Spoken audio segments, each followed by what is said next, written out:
Appear weak when you are strong, and strong when you are weak. Let your plans be dark and impenetrable as night, and when you move, fall like a thunderbolt.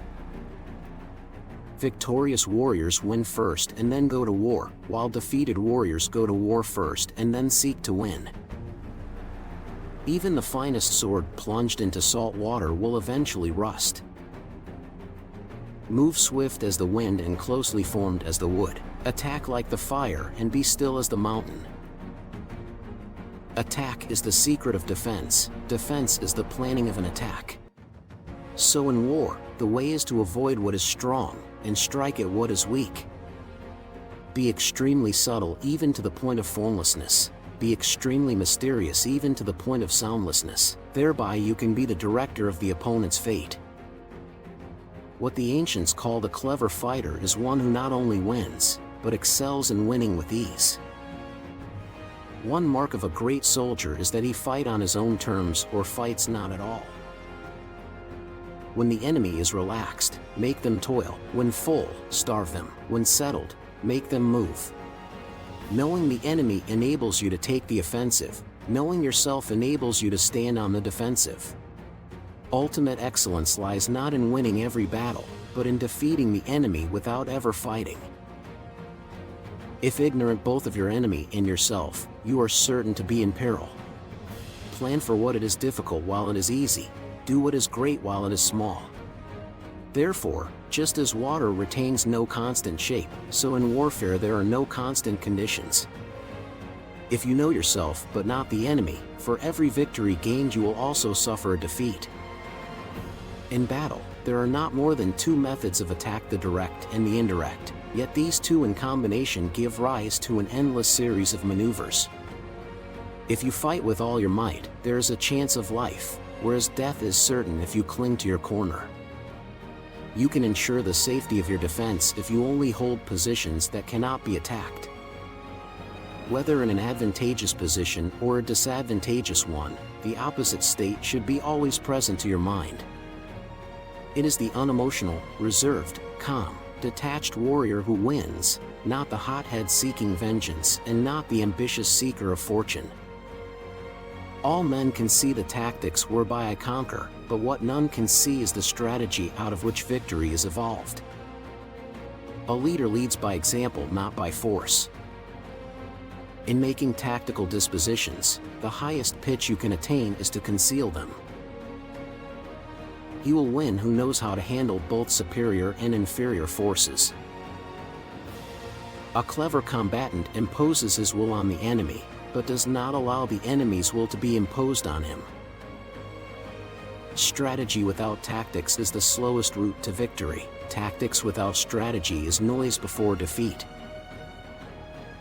Ground on which we can only be saved from destruction by fighting without delay is desperate ground. Excessive rewards are a sign of desperation. Excessive punishments are a sign of exhaustion. Do not repeat the tactics which have gained you one victory, but let your methods be regulated by the infinite variety of circumstances. A skillful fighter puts himself into a position which makes defeat impossible, and does not miss the moment for defeating the enemy. He who only sees the obvious, wins his battles with difficulty. He who looks below the surface of things, wins with ease. The rising of birds in their flight is the sign of an ambuscade. Startled beasts indicate that a sudden attack is coming. People may have the finest talents, but if they are arrogant and stingy, their other qualities are not worthy of consideration. Stir opponents up, making them respond to you, then you can observe their forms of behavior, and whether they are orderly or confused. Violent language and driving forward as if to the attack are signs that he will retreat.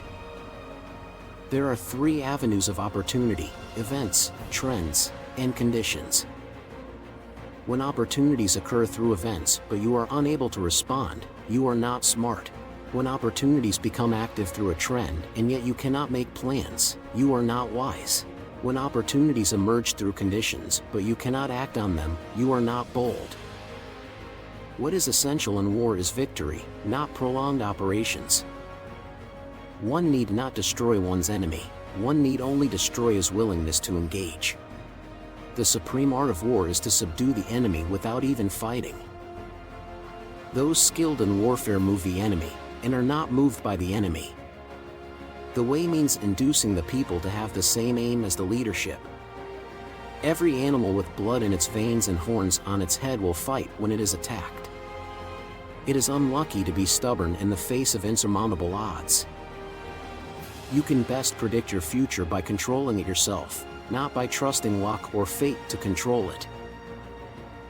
Soldiers must be first treated in the first instance with humanity, but kept under control by means of iron discipline. Those who are able to adapt and change in accord with the enemy and achieve victory are called divine.